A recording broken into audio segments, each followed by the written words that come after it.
Olá! Hoje o nosso papo é sobre um tema super importante e que gera muita dúvida: a LGPD aplicada ao recrutamento e seleção.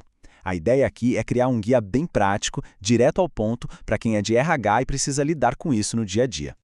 E para começar, vamos pensar num caso real que, olha, parece até piada, mas aconteceu de verdade e mostra bem o tamanho do risco. Lá em Porto Velho, uma loja foi flagrada usando pilhas de currículos, sabe, que os candidatos deixaram lá para embrulhar os produtos dos clientes. Imagina a situação. E o problema não é só a imagem da empresa, não. A multa por uma única infração da LGPD pode chegar a 50 milhões de reais. Pois é, 50 milhões. Isso transforma a proteção de dados numa questão estratégica, de negócio mesmo. Bom, então como a gente vai organizar essa conversa? Primeiro, vamos passar pelo essencial da LGPD que o RH precisa saber. Depois, a gente acompanha a jornada do dado do candidato, passo a passo. Vamos falar também sobre terceiros, sobre como guardar e descartar esses dados, e no final, um checklist para colocar tudo em prática. Ok, antes de mergulhar no como fazer, a gente precisa alinhar o básico, né? Vamos entender rapidinho algumas definições que vêm da própria lei e que são a base de tudo.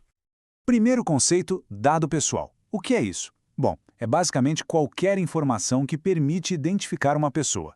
Pode ser o nome, o CPF, um e-mail, o telefone, qualquer coisa que aponte para alguém. E aí a coisa fica mais séria quando a gente fala de dado pessoal sensível. Aqui a lei é super protetiva.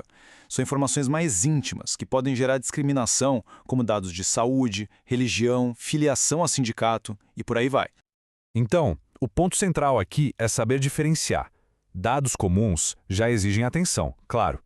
Mas os dados sensíveis, esses são de altíssimo risco e pedem um nível de proteção muito, mas muito maior, justamente pelo potencial de dano que um vazamento pode causar. E aqui está o pulo do gato. Não dá para sair coletando dados só porque parece uma boa ideia. Toda e qualquer ação com dado pessoal precisa ter uma justificativa prevista na lei. É o que se chama de base legal. Na prática, a autorização da LGPD para a empresa poder tratar aquele dado, como, por exemplo, para cumprir uma lei ou para executar um contrato. Muito bem, agora que a gente já tem a base, vamos para a parte prática. Como tudo isso funciona no dia a dia do recrutamento? Vamos seguir a jornada do candidato, desde quando ele envia o currículo até a coleta final de documentos para contratação. E tudo começa aqui, né? No momento em que a pessoa se candidata. Seja preenchendo um formulário no site, aplicando por um sistema de recrutamento, o famoso ATS, ou simplesmente mandando o currículo por e-mail. E o que é legal é que para cada etapa, a gente vai usar sempre essa mesma lógica, esse mesmo framework. A gente vai olhar que dados estão sendo tratados, para quê, qual a base legal para isso, quais são os riscos e, claro, o que fazer para controlar esses riscos. Fica bem organizado.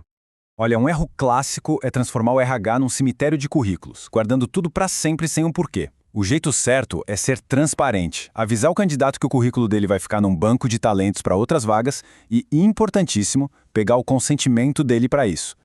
Ok, o candidato avançou. Agora, na fase de entrevistas e testes, a quantidade e o tipo de dados que a gente coleta costumam aumentar bastante. É aqui que o risco de coletar um dado sensível aumenta, principalmente com testes psicológicos ou perguntas sobre saúde. Por isso, ter o consentimento bem amarradinho e garantir a segurança desses dados, como os laudos, é absolutamente fundamental. Agora chegamos numa das áreas mais delicadas e de maior risco quando o assunto é LGPD, a famosa checagem de antecedentes. E esse slide mostra perfeitamente um princípio-chave da lei, a necessidade. Sair pedindo certidão de antecedentes criminais para todo mundo, como se fosse um procedimento padrão, é visto como discriminatório. Isso só pode ser feito quando a lei exige ou quando a função justifica de verdade, como num cargo de altíssima confiança. E, finalmente, para o candidato que foi aprovado, vem a fase de admissão. E aqui a gente sabe, é uma avalanche de documentos oficiais para coletar. Nessa última etapa, antes do contrato, a base legal é super clara. Os dados são coletados para cumprir obrigações legais, como o e-social. Isso facilita a justificativa, mas não elimina a responsabilidade. A regra de pedir só o essencial, o que a gente chama de minimização, continua valendo com força total.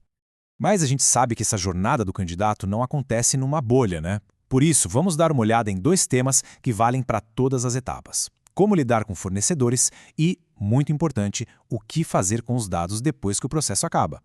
Quando se usa um serviço de terceiro, Seja um headhunter ou um sistema de gestão de vagas, a responsabilidade da empresa continua. É preciso investigar se o parceiro está adequado à LGPD, ter contratos bem amarrados com cláusulas de proteção de dados e ficar de olho para ver se eles estão cumprindo o combinado. E um ponto crucial: dados não são para sempre. Acabou o processo seletivo, a regra geral é apagar os dados dos não selecionados, a não ser, claro, que existe uma nova razão para mantê-los, como o consentimento do candidato para um banco de talentos ou alguma obrigação legal de guarda. Certo, vimos bastante coisa. Então, como a gente pode pegar todo esse conhecimento e transformar em um plano de ação concreto? Bom, aqui está.